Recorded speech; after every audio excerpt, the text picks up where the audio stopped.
Expecting someone else? Hi, I'm Chris O'Donnell. The bat signal has been familiar to us for over 55 years.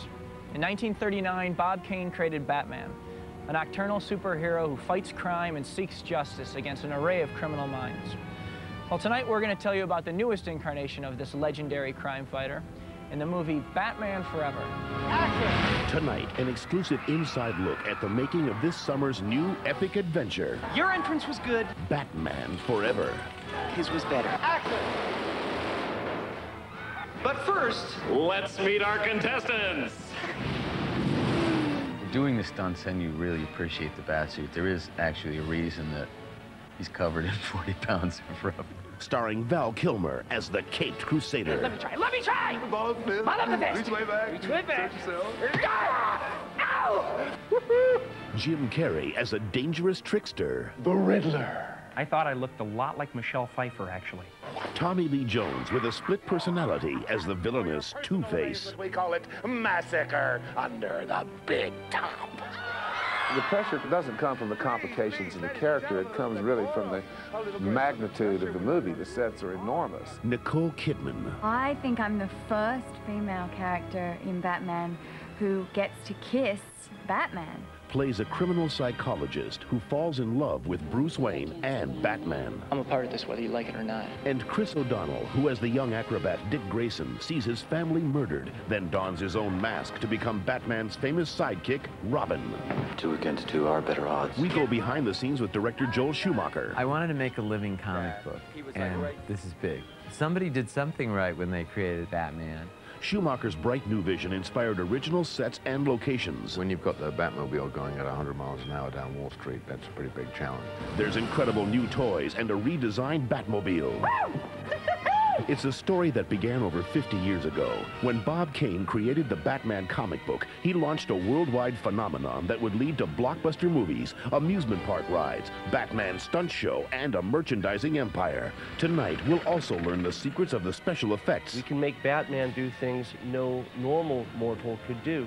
We'll discover how Batman really flies and how some of the largest movie sets in history became reality in Gotham City. It's about a 200-story Gotham. Tonight's show will be hosted by the actor who co-starred in Scent of a Woman and The Three Musketeers, Chris O'Donnell. So, riddle me this. Why is Batman Forever? This is an amazing vehicle. Could you imagine being Bruce Wayne, a millionaire playboy superhero, and you get to drive this thing around every day? Well, this Batmobile is very different from anything you've ever seen before. It has new wheels that light up with the Bat logo. And a ribbed body made from the same material as jet fighters. It's a stylized automotive version of a bat. And this single fin here goes back to the Batmobile's first appearance in a 1941 comic book. The man who gets to drive this incredible machine is Val Kilmer. He's a familiar face to many, but like this car, he's brand new to Batman.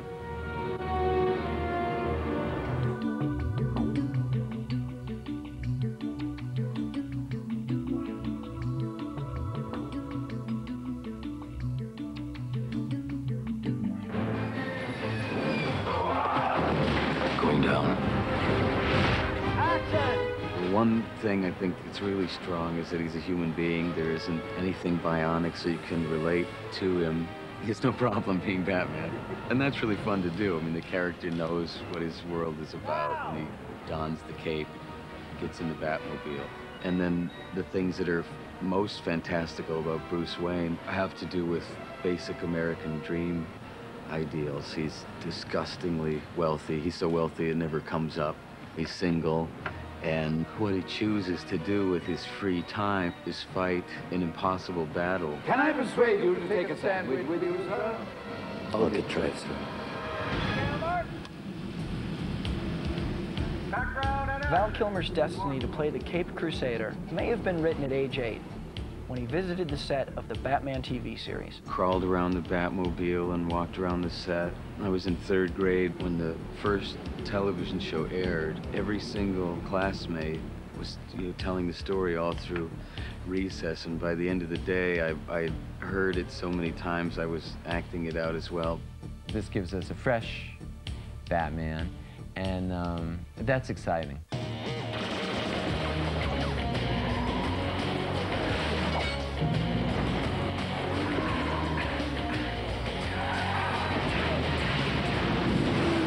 doing the stunts, then you really appreciate the bat suit. There is actually a reason that he's covered in 40 pounds of rubber. When I created the Batman, I never realized when I was 18 years old that it would ever become as big as it did become. But one never knows, do one? Look at that. Oh, it's beautiful. The sparks. So you need no padding. Action! There it goes. Only when you get hit in the lips. Yeah, it's hot. It's hot in the bat suit. Fell out of the helicopter, you know, bang on the landing pad part of it. Bravo, yes! It's a real paddable thing. It's fine.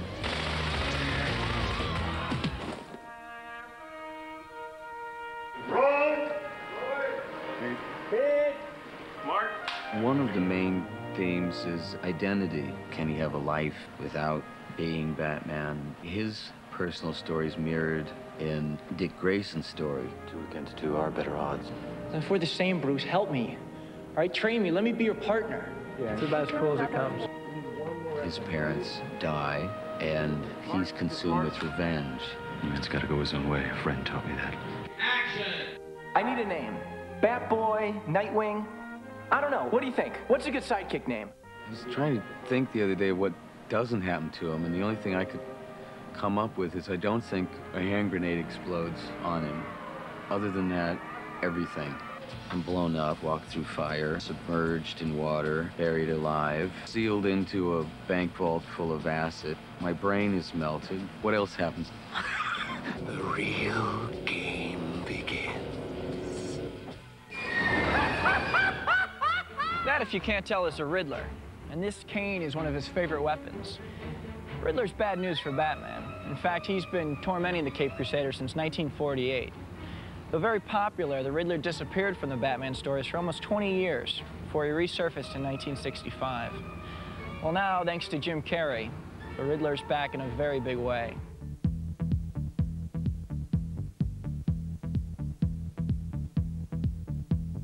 Riddle me this, riddle me that. Who's afraid of the big black bat? Do you like when I sit like this? It looks very distinguished, doesn't it? Who the hell are you? Just a friend. But you can call me The Riddler. I thought I looked a lot like Michelle Pfeiffer, actually. Spank me. He's got a little touch of Fred Astaire, a panache, a joie de vivre. Was that over the top? How come I wasn't Batman? Yeah, that was it. I didn't want to be Batman. That was it. It's just a great character because I mean, he starts out, you know, pretty much bonkers. Edward Nygma, who works for Wayne Enterprises, starts out as a techno-nerd genius with plans to be a bigger and greater electronic mogul than Bruce Wayne. Two of a kind. It's about not loving yourself and, you know, seeing somebody who is the guy that you'd love to be and resenting him for it. That begins a story of revenge and jealousy and competition that drive him over the edge, and he becomes the Riddler and a criminal. Surf's up, big kahuna! But it just takes on different forms, and he gets so full of energy and evil power that, you know, you just can't help but love playing that. The Riddler teams up with Two-Face to mass-produce a devious, mind-controlling invention. It's the ultimate juice master. Well, when I first created the Riddler, he was just a villain who used conundrums and riddles to baffle the Batman and defy him to guess what the riddles are. With the explosions and stuff, it was me right out there. I mean, there's stuff exploding all around me. I was right out there with the blasts. Just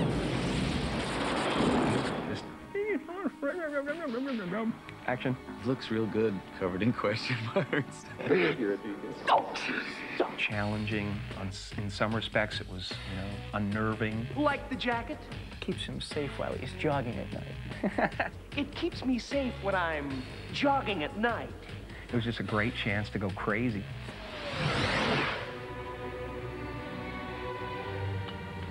still haven't figured this thing out yet.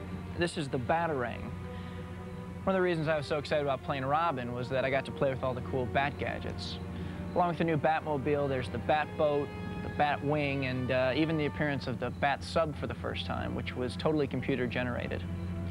This is the new Bat Grapple Hook. It's seen a lot of action.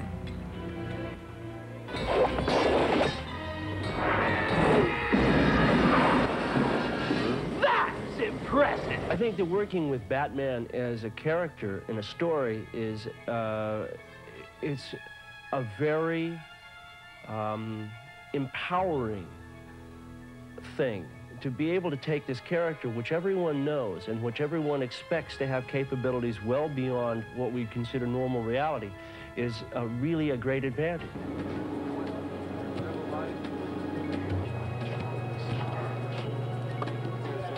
Basically, visual effects is combining two or more elements of film into a single scene to make it appear as though it happened all at once. We work with different components within a given scene at separate times. In this case, you're seeing a move that is being made by a motion control camera on real miniatures. Then added to this component will be a helicopter, and then Batman is going to be added as a computer-generated character on this ride through the city. The city of Gotham doesn't really exist, and as a result, rather than try to build a real city or dress a real city, we're going to build our city in miniature. You have a 3-inch figure that's at the height of a 6-foot man, so that gives you a sense of what the scale of the buildings are. I think the tallest one's about 24 feet tall. Well, currently we've got the Batwing against a field of orange, and we'll replace the orange with the background of the Batcave itself as it travels through the Batcave.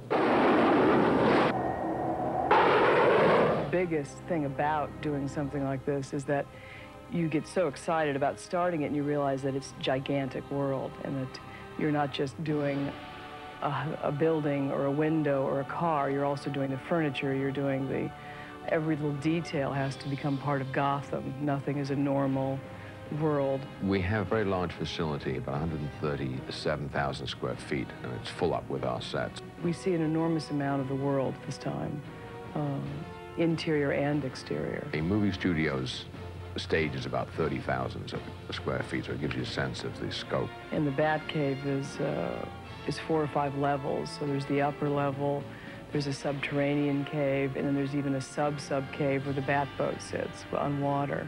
You get to see the Batboat. You get to feel like you're in the Batboat.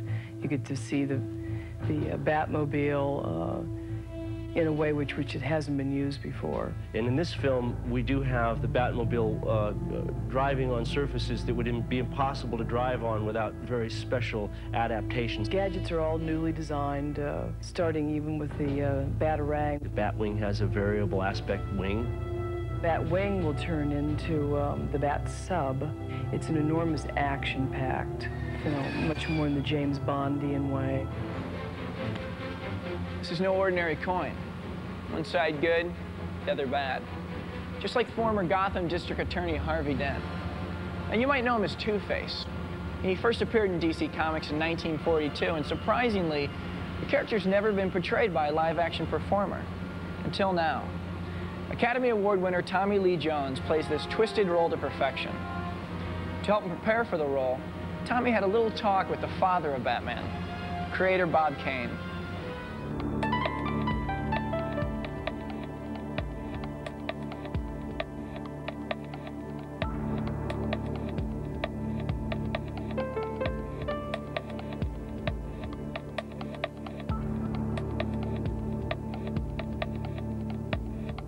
Let's start this party with a bang!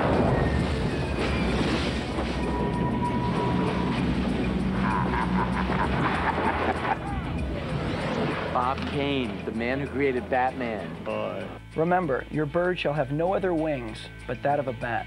Surprisingly, the inspiration for Batman came from the words and drawings of Renaissance artist Leonardo da Vinci. This is Batman's father. At the age of 13, Batman creator Bob Kane came across the Da Vinci design for a flying machine. And as Kane later says, there it was for me, the Batman.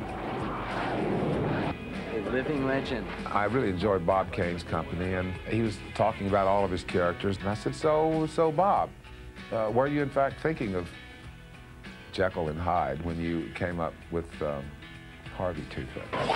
And he said, brilliant.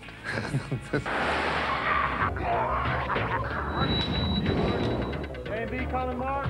1, 2, 3, action!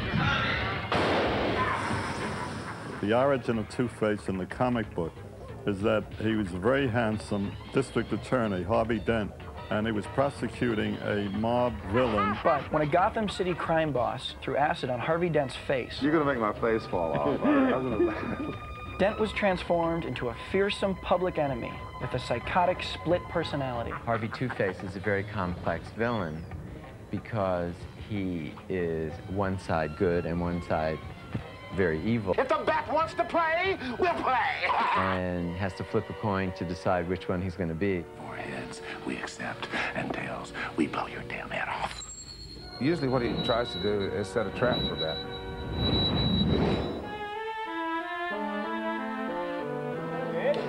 He'll wreak havoc and wait until the bat comes to restore order and try to ambush it.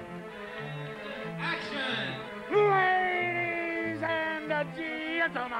It was just a great deal of fun to be a comic book villain.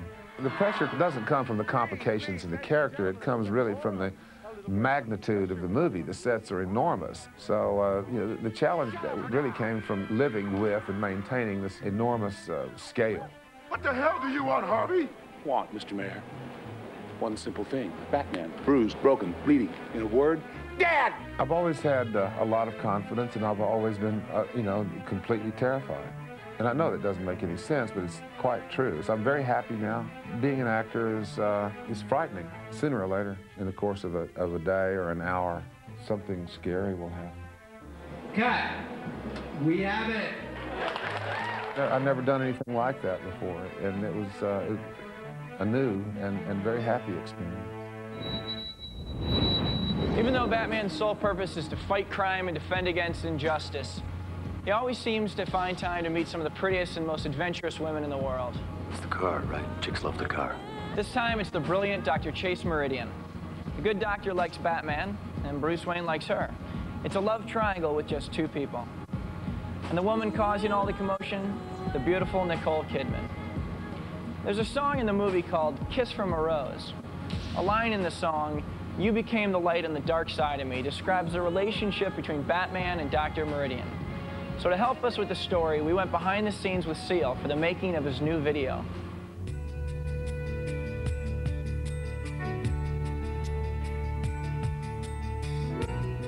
And call me Jane. By the way, do you have a first name, or do I just call you Bats?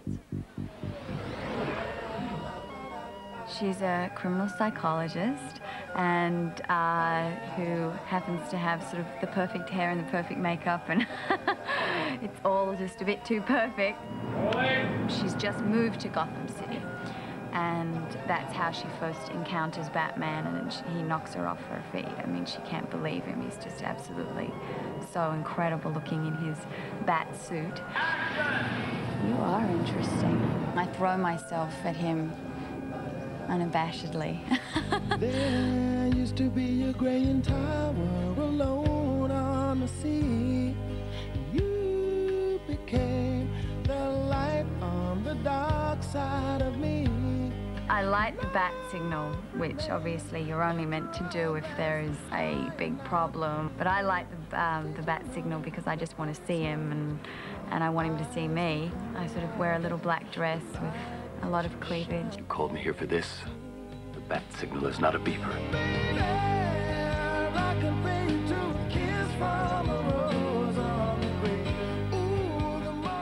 Direct, aren't you? You like strong women. I've done my homework. Batman is attractive because he lives life on the edge, and he seems to be mysterious, and she doesn't really know about him. So in some ways, that's very safe for her because she knows she can never really have him. A man can tell me so much he can say. You remain my power, my pleasure, my pain, baby. I think I'm the first female character in Batman who gets to kiss Batman. I've been kissed by a rose on the grave. I get to kiss Batman. Don't worry too late. It was pretty exciting. I've been kissed by a rose. I don't like to get stuck in any one genre. I like to be versatile, change the way I look, change the way, change the characters, and that's what's appealing to me about acting. I have to admit, playing a comic book superhero was a pretty cool job. You know, Robin first appeared in Detective Comics in 1940. When I first created Robin, I brought it to my boss in New York. What do you think of this idea? A boy wonder fighting opposite Bruce Wayne, the Batman. He said, I'm afraid the parents may object to a boy fighting gangsters. Leave him out. I said, let's try one issue and see what happens. Well, the first book sold more with Robin than without it. He says, let's leave him in. Working with all these actors and director Joel Schumacher was a blast. I still remember all the Batman toys I had as a kid. After all, one of the reasons Batman has endured is that it appeals to all of us, regardless of our age. One time... Excuse me, I gotta go. The crime fighter's job is never finished. I've always wanted to say that. Good night.